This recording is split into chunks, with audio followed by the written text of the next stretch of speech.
Hi, welcome. This video is suitable for perhaps tarot readers or people who want to have an alternate way of reading the cards or an alternate spread.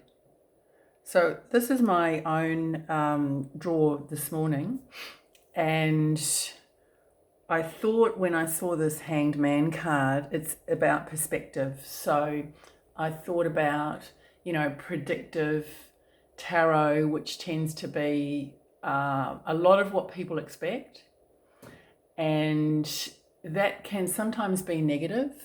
It can be negative. It can be a challenge for tarot readers to kind of turn that around in a positive way. And really, what is the point of being told the possible outcome of something or what's going to happen? What is the point? It's not very empowering. So that's one perspective. So I'm going to read it from that point. And then the second one is I ask the question, what is the most, let me word it right. What is the most I can get out of these cards to make my day the best? It's been an inarticulate way of putting it, but that's what I mean. So we're going to look at this as like a predictive sort of run-of-the-mill tarot reading.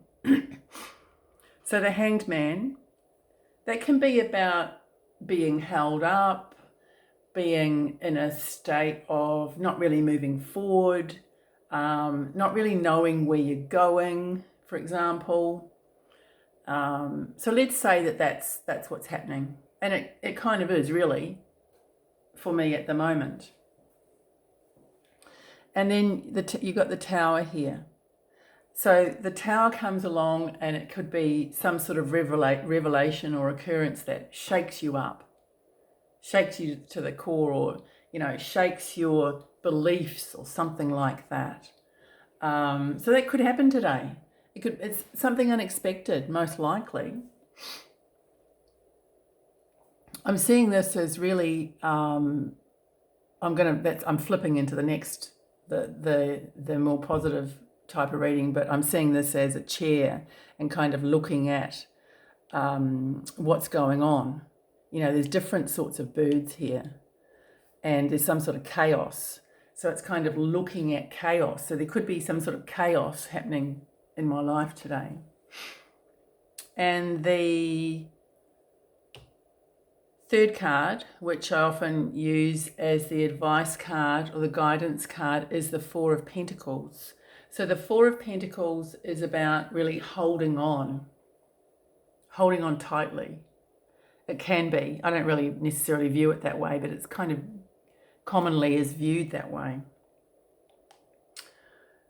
So, and then we've got the Ten of Pentacles here. This is the overarching energy.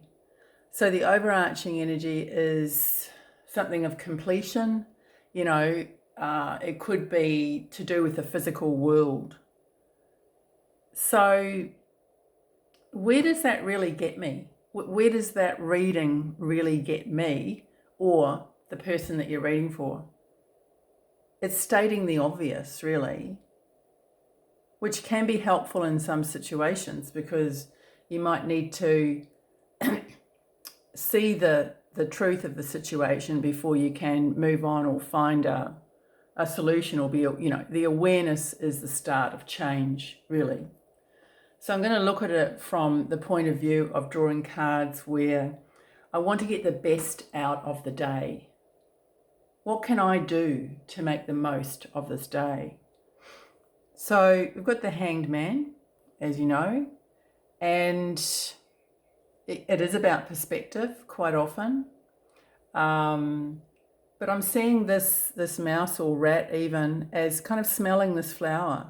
So it is about taking the time to be really aware of what's going on. And to be aware with this flower, this is a beautiful flower. It's a whole organism, a whole life form within itself. So to me, I'm seeing that and I'm thinking, well, what around me, where is the life around me that perhaps I haven't noticed before? Where is the beauty in something that I may be aware of, I may not have seen for a while, or it may be completely new, because there's an opportunity today to see that beauty. That's how I'm reading that. So the Tower card, as I said in the first part of the reading, is, there's seeming chaos. But, this chair, you can sit on this, I'm seeing this as the back of a chair, and you can sit there and you can look at this chaos and you can think, shit, what am I going to do? Everything's falling down around me. This is hopeless. I'm so shocked by this. I'm so surprised by this. But I feel that the best guidance, not always, but it depends on the situation.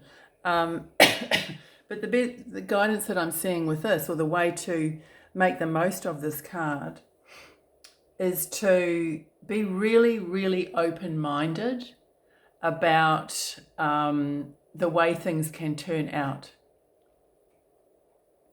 There's clouds here, and it could get cloudier or it could clear.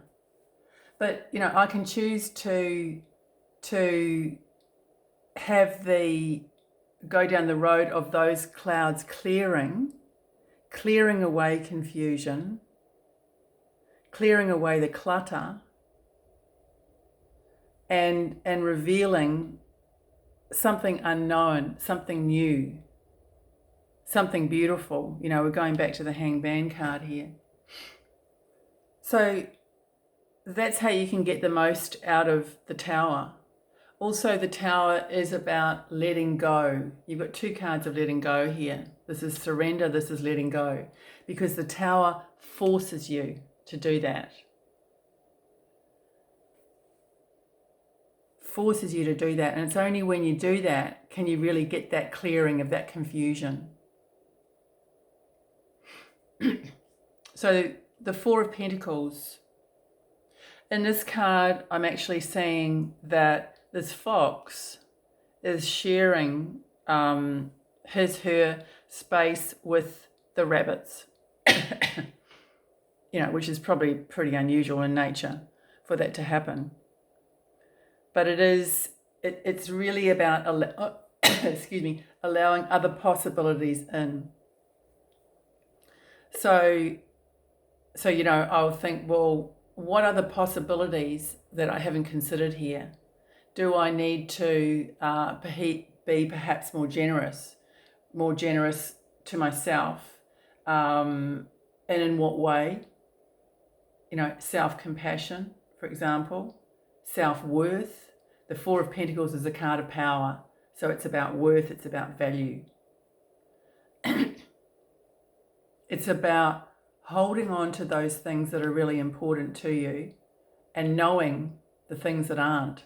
And so that could be what's coming up today. I'm slipping into the prediction again. But whatever it is, it is about, there's a real need for open-mindedness here today.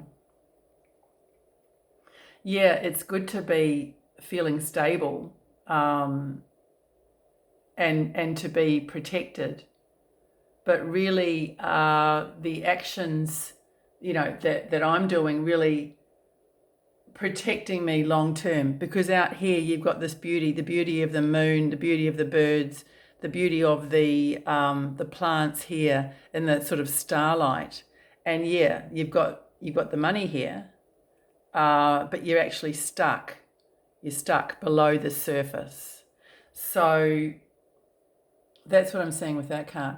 The Ten of Pentacles to me is overwhelmingly the card of gratitude. It is about, there's a lot of stuff now about gratitude practice and on YouTube they have meditations where they guide you to have affirmations about gratitude. Well, they don't work for me, because you can't tell someone what to be grateful for. You have to feel it. You have to feel it. And so I did actually find this YouTube meditation, which I'll link in the description. And it's a 3-minute meditation by a yoga teacher. And she doesn't tell you what to be grateful for. It's whatever comes up. So even if you don't do that, that can be a good practice. So that's a good reminder. And it can be one thing. So she says one thing. You don't have to have 5 things to be grateful for. I mean, if that works for you, do it. But this is about gratitude. And it's about finding something realistic to be grateful for.